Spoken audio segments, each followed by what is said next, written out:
Hey beautiful people, it's your girl T and I'm back for part 2 of the Get to Know T series. And yeah, so we're gonna go ahead and get started. I'm a little nervous because I had five subscribers ask me some questions, and I'm gonna add those to the list of questions that I selected randomly to answer. So I'm a little nervous about these, but we'll get through them. So you guys might hear some background noise. I have the dryer going. My chair is a little squeaky. And my husband's in the living space playing video games, and of course Kobe. So that's a lot of things you might hear tonight. But without further ado, we're going to get started. Tonight I'm going to be working in the Ink House. This is by Rory Dobner. Can't get this whole. By Rory Dobner. This is a book that I've challenged myself to finish before the end of the year. I actually challenged myself to finish 3 books. Looks like I will only finish 2. This will be the second book that I finish. And this book actually was a buddy color, full book buddy color with Lavelia. But she's not going to be able to finish. She's got other things that she had to do and she just can't finish it this year. But I went ahead and just, pressed on, and I'm going to go ahead and finish this book. So we're going to be coloring. I'm not going to show you guys any of that just yet. You might see what's on the opposite page here, but we're going to be working on this page here. I'm actually working this book in order. I'm working in this book in order. So we're going to work on this Herman the Hermit Crab. Isn't the most popular guest. So just so you guys know, I don't do I can color realistically, but in this book I'm choosing not to. I'm kind of going crazy a little bit because I think that this book looks really great with bright colors, just like most books I think look great with bright colors. That's just my style. So yeah, so we're going to be using the Derwent Inktense. So this book is going to be done with Inktense, and then before the end of the year I'll go back through and do some contrasting and highlighting where I want to, but for the most part just using Derwent Inktense pencils. Okay, so I'm going to be using, again, like I said, Inktense, and the first pencil I'm going to start with is Red Oxide 1910. All right, so the way that I use it, I color on the page sometimes, and sometimes I dab it with the water brush. It just depends on what it is I'm trying to do. I always use an old towel to clean my brush off with. I just like towels better for some reason. And yeah, so you have a water brush, something to clean your brush with, a towel or a paper towel, and the pencil, and your book. All right, get that off of there. So I hope everyone had a great Thanksgiving. I did. I cooked for probably 2.5 to 3 days. And so that was pretty fun. I was up late most of the night, most nights, leading up to Thanksgiving. And then I was up pretty early Thanksgiving, just finishing off some macaroni and cheese and stuff. So yeah, it was a great Thanksgiving. My husband was off the whole time I was off, which was great. That doesn't usually happen because of the kind of work he does. And so this year he gets to be with us for the holidays, even Christmas. He's actually going to be off for like a week in Christmas. The whole building's shutting down. I'm like, yes, my hubby's gonna be with me and the kids. I'm so excited about that because he usually has to go to work like the very next day, like the 26th, which is my son's birthday, my oldest son's birthday. And so he will be able to be with us. So, but yes, I had a great Thanksgiving. Just spending time with my family. We didn't do anything because of COVID-19. We didn't go anywhere. We didn't have anyone over. One of my best friends stopped by to bring Christian and the family, although Christian has claimed this. She stopped by to bring a Oreo cookie cheesecake that she made, loaded with Oreo cookies and an Oreo cookie crust. And Christian just like took over that cheesecake and said nobody can have any, it's his. But so yeah, so that's about the only company I had. And then I had made some extra sweet potato pie, so I sent a sweet potato pie home with her, and I gave one to my neighbor across the street. I saw her and I was like, I'm gonna share a pie with my neighbor across the street. She's so nice. Her son and my son play together, and I wanted to just share a pie with them. So yeah, so that was Thanksgiving. Pretty chill. I didn't go out Black Friday shopping on Thursday night like I normally do after like about 9-10 o'clock at night because the stores were closed. You know, I know that they're doing that because of COVID-19, but I think that it made the next shopping day worse because there were so many people out Friday and today, Saturday, that I felt like if they were open maybe Thursday, there wouldn't have been so many people out. I don't know. I think it kind of made it worse. Maybe they should have just shut the stores down altogether and said you can only shop online. But, you know, people want to get out. And as long as you're wearing your mask and being safe, you know, hand sanitizing and making sure they're cleaning the carts off before you use it, I think you'd be all right. But yes, it was very busy out. We did go out to a couple, just 2 stores, I think, two or 3 stores. I think I went to 3 stores on Friday. And then today, we went to 2 or 3 stores. So that's pretty much how my Black Friday weekend and Thanksgiving went. So I guess we'll get to the questions because I don't want this video to be long. I'm going to start with the subscriber questions. So the first question was from Sharonda Harris. And she wants to know, what was the best place I've ever visited? How do you like to travel, and do I like cruises? The best place I've ever visited is actually a toss-up between Montreal, Quebec, and Toronto, Canada. Okay, Toronto, Ontario. It's a toss-up.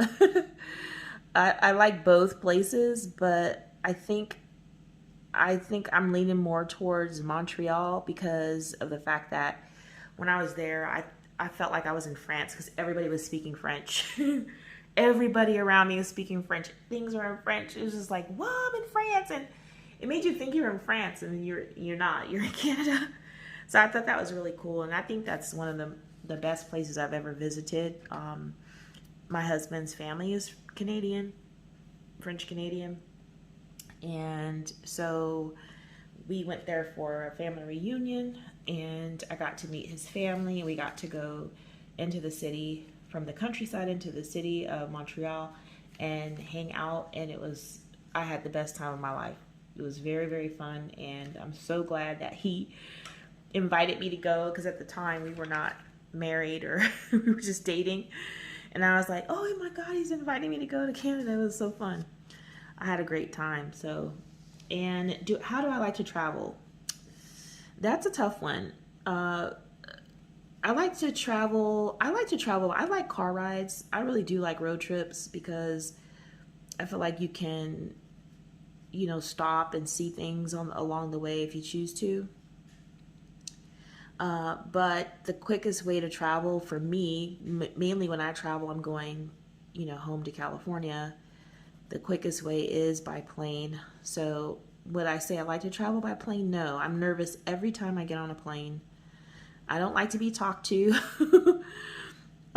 which is, you might think is shocking, but I don't. I don't like to be talked to. I'm too busy praying that the plane stays in the sky and that God remembers I'm on the plane. Please do not let it drop out of the sky. And then I'm like coloring and I have my music on just to like try to stay, you know, calm.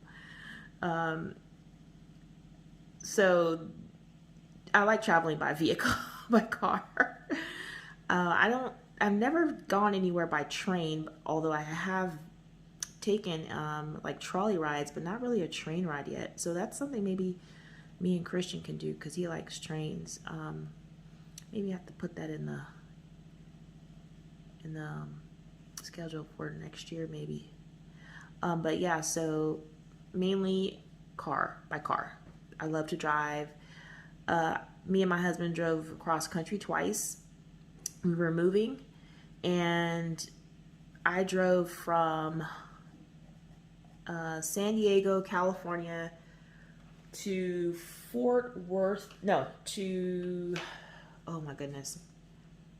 Gosh, I can't remember what city it was. Thanks, honey. He's listening. To El Paso, Texas, nonstop. I did not stop.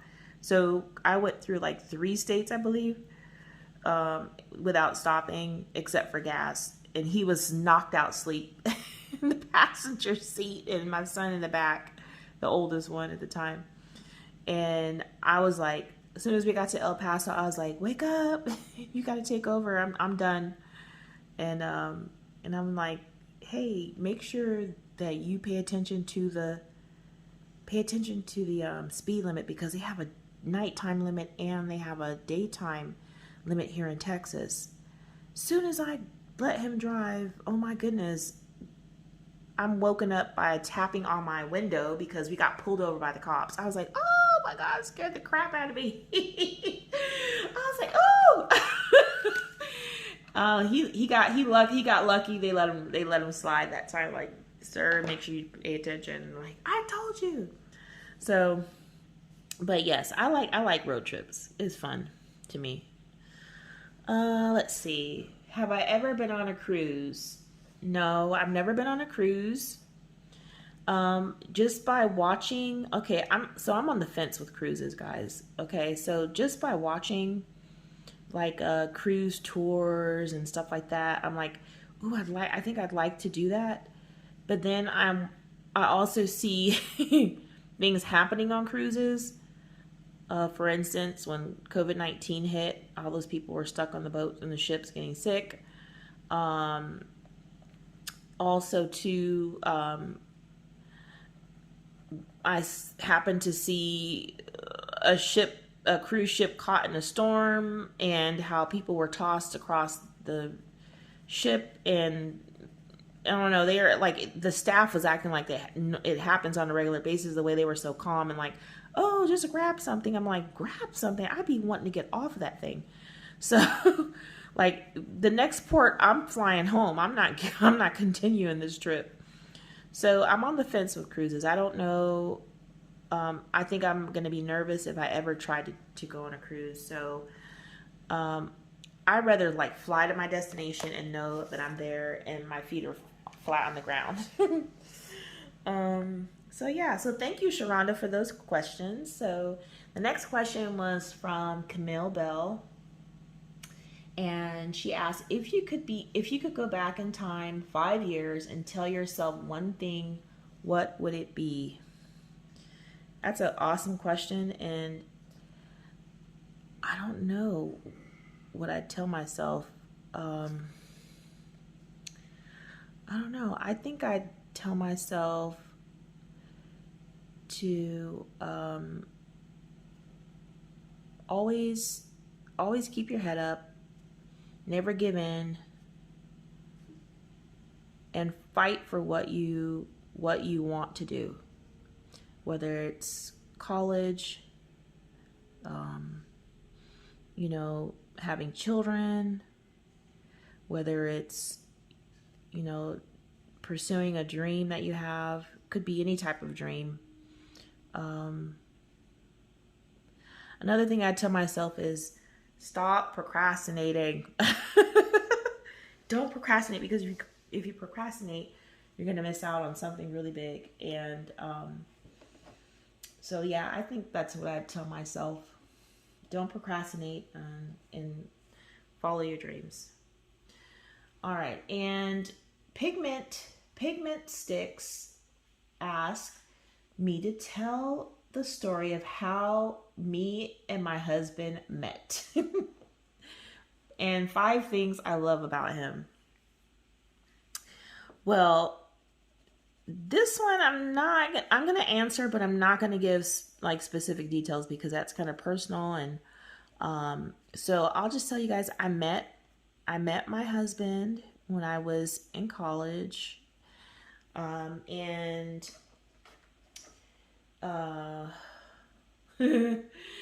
okay, so basically I was in college. I was coming back for spring semester, and my roommate at the time was like, "Oh, we're hanging out with this group of people, and there's this guy I want you to meet." I'm like, "Oh no." I don't want to meet people. I want to like hang out and like get to know a bunch of people. I don't want to like be like hooked up with anybody. And so I was like, okay, I'll just meet this person. So it was a card game. I forget what card game we were playing. I don't think it was spades, or I forget. I think it was spades.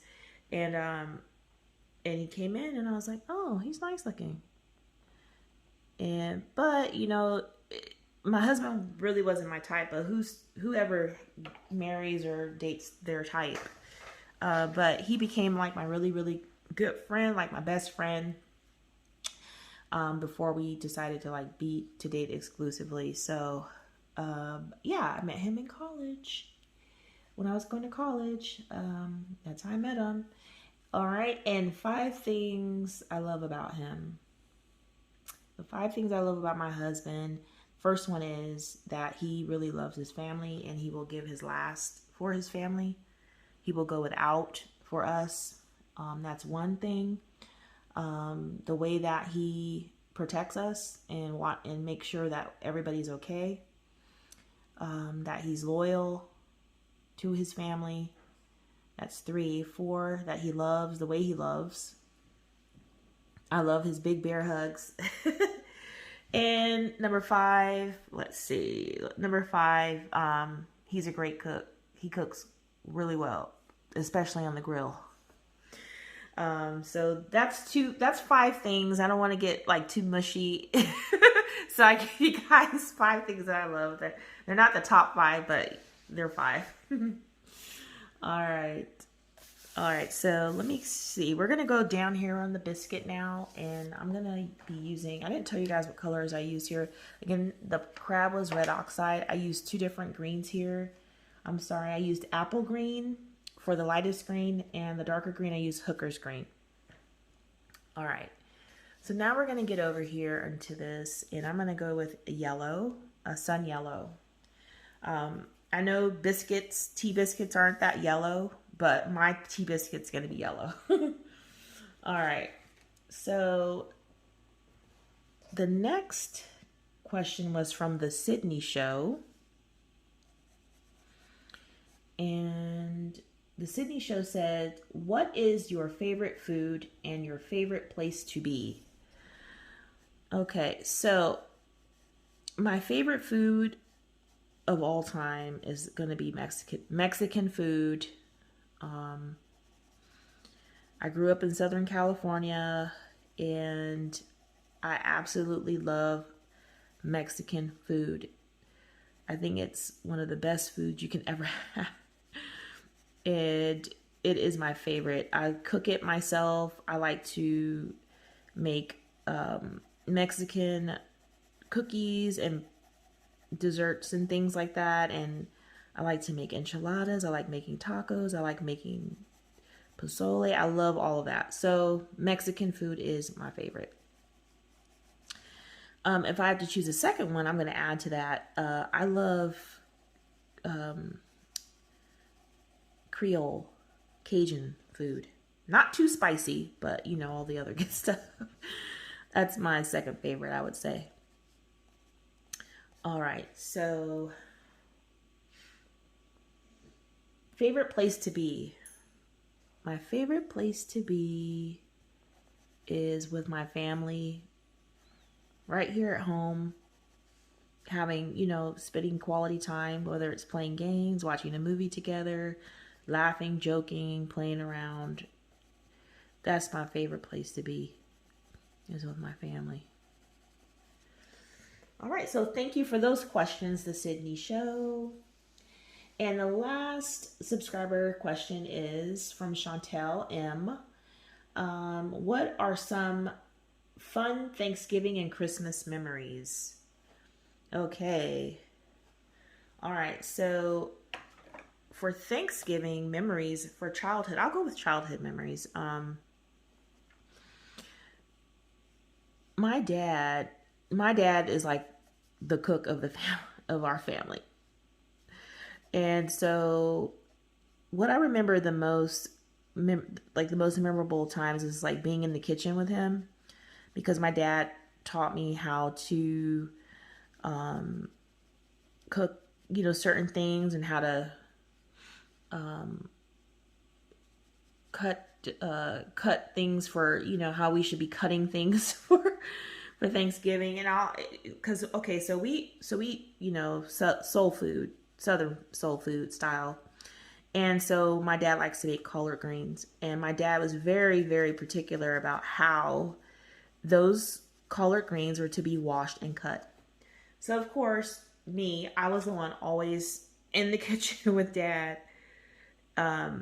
you know, helping him out with those things. So, you know, I didn't really understand, like, what?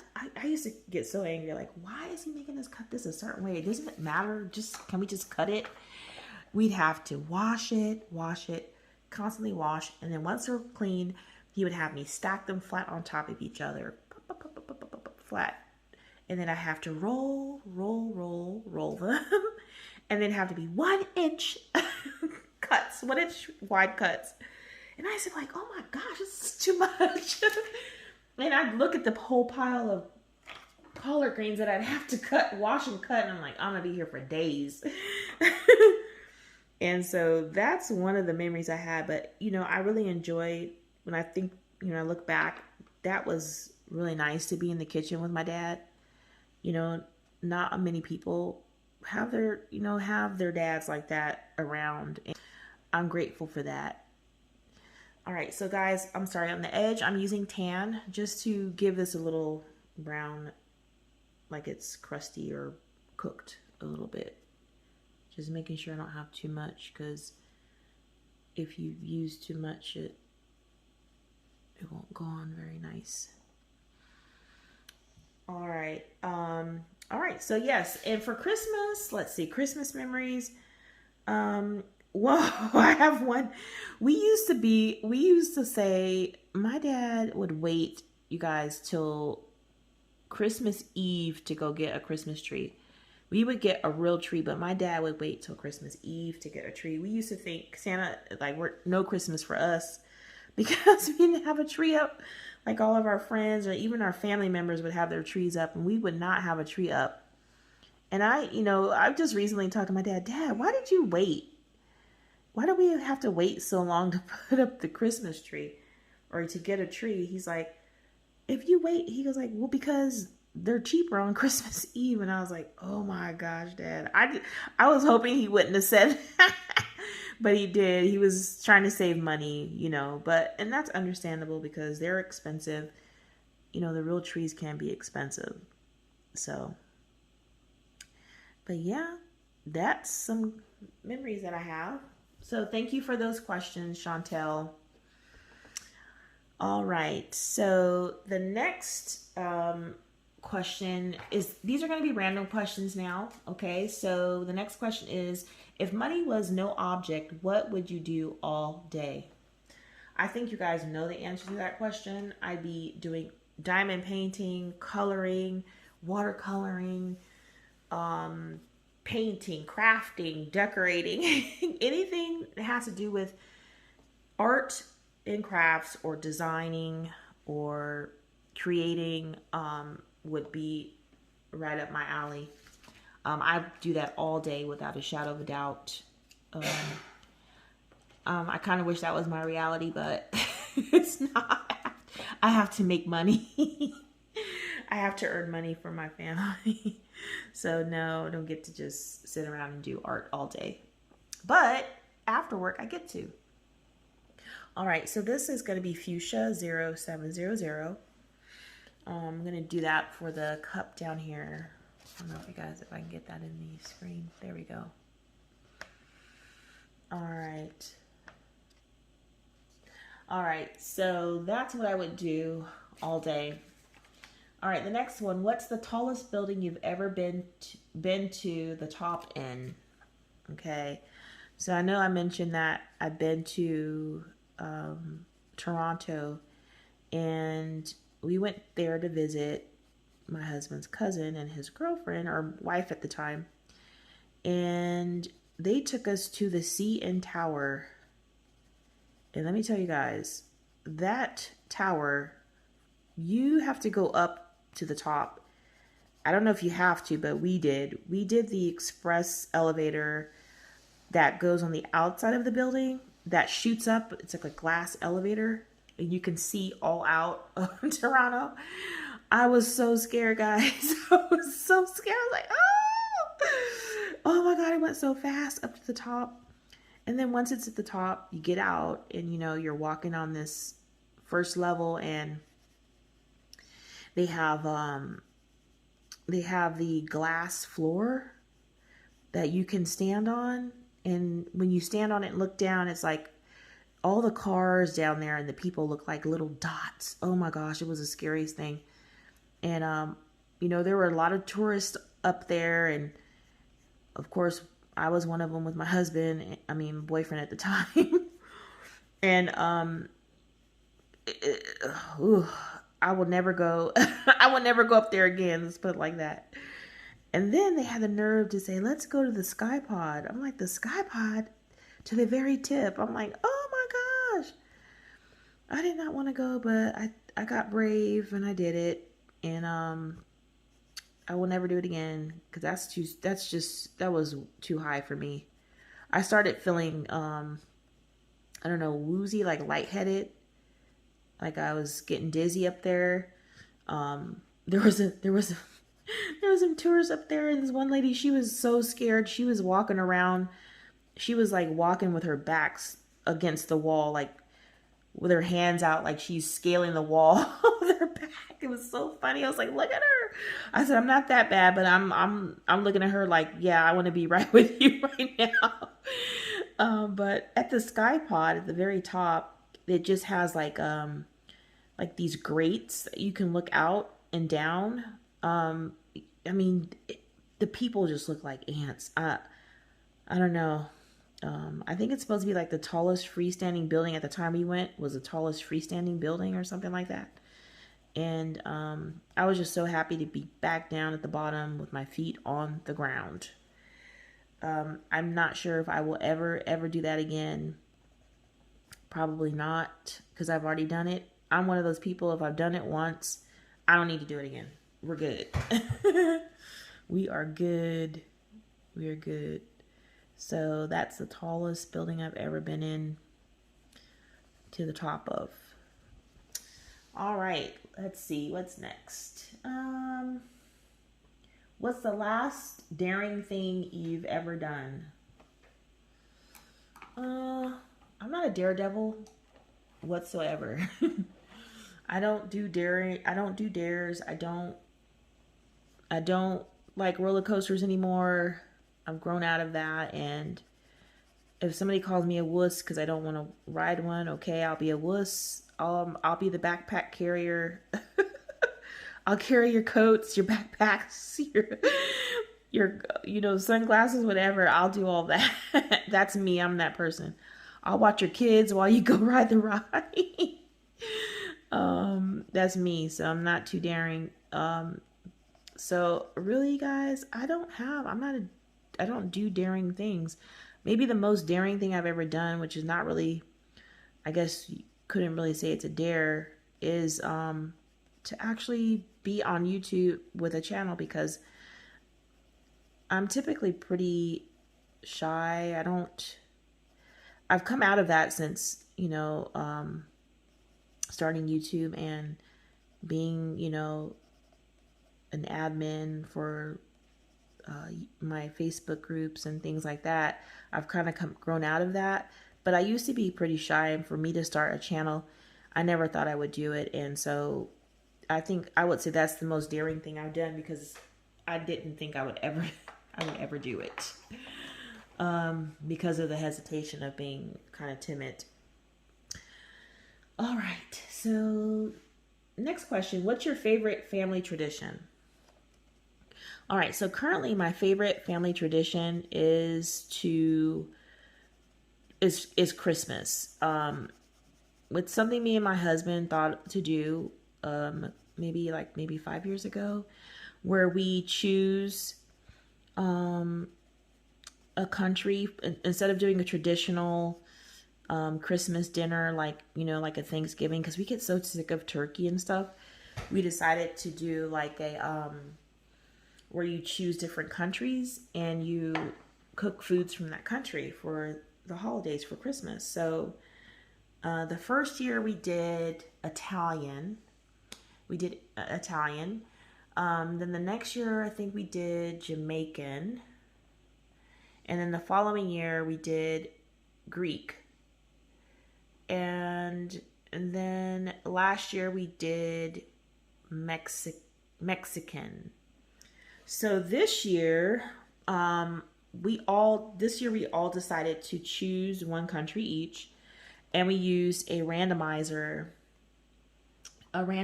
to select the country. And so I chose Puerto Rico. My husband chose Cuba. Christian chose China, and my son Kylan chose Kenyan. So the randomizer selected Kenyan.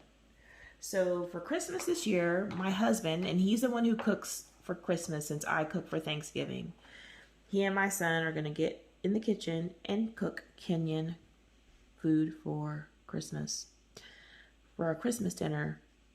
Now, Christian's not very open-minded to trying new foods. I don't care what it is. He doesn't even like mashed potatoes, guys. So, I'm not sure how he's gonna handle eating this, but he's already made his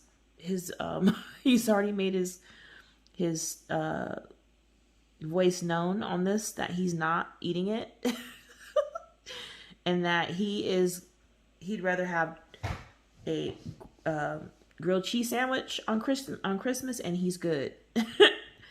So we're trying. I told him no, we're gonna try it. This is something we do. It's our tradition. You have to try it. And he's not feeling it.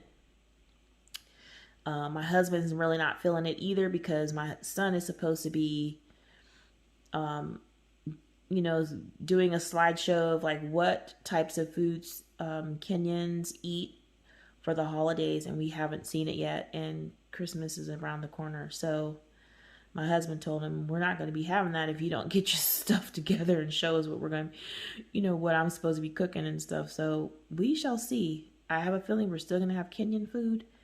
But I'll let you guys know how that turns out. So, but that's the tradition we do. We don't do traditional Christmas dinner, because we do traditional Thanksgiving. And so we like to choose different countries. And look up the types of foods that they eat around the holidays, or any holiday rather, and we eat those foods for our Christmas dinner. So that is what we do. All right. Okay, so the last question on my list, and then we will end this because we're getting up to 35 minutes or so. The last question is, what was your first job? Okay. My first real job was working for this company called The Picnic People. And yes, just like it sounds, picnic, The Picnic People. it was, I think, one of the most fun jobs I've ever had as a teenager. Um, so basically, you know, you just, it's just like it says, it's picnic people. So we basically set up big, huge company picnics, corporate picnics, outdoors, and we most of them were always at the beach, or on the bay, facing the water, and we would set up, you know, like the food area. They would also have game booths and stuff like that. So our uniform was really ugly, but it was a nice, you know, it was ugly but nice. How something ugly but nice. It was ugly but nice. We got to wear shorts and a t-shirt, white shoes, and but the colors were yellow and green. So we kind of stood out. Like we'd be out and about, like, you know, working, and people who are not a part of the party would say, what are you guys doing? You know, what kind of company is this? And would tell them, you know, you know, picnic people. It's just, we do picnics, corporate picnics and stuff. And it was really fun. And that was one of the best jobs I've ever had, because you got to change different locations. It was never at the same spot. You know, the bosses were cool. You know, we could eat food. I mean, it'd be stuff like barbecue. We could have lunch, and we could play with the kids in the, you know, jumpy jumps or whatever it was. Like, so it was a fun, chill job in a beach city. Cannot go wrong. And that was the best job I had as a teenager. I don't even know if they're still around. I want to look. It actually makes me want to look them up and see if they're still around. But yeah, the picnic people. That's who I used to work for. And I did that in the summer, and then when it was a Christmas time, they would have indoor corporate parties where we would, you know, do the catering for the companies and stuff like that. So it was pretty cool. It was pretty cool. But that is all I have, you guys. I hope that you have enjoyed listening to me yap, talk, whatever, in color. Like I said, my goal is to finish this book. And I think I'm on my way. I only have a few pages left, something like that. And I just hope that you guys learned a little bit more about me. Like I said, this is going to be a series. And we'll be coming back in another week with another one. So if you have questions, just like some of the other subscribers asked, you're more than welcome to ask those questions down in the description, and I will certainly attempt to ask or answer those questions in the next video. All right, y'all. Till next time, take care.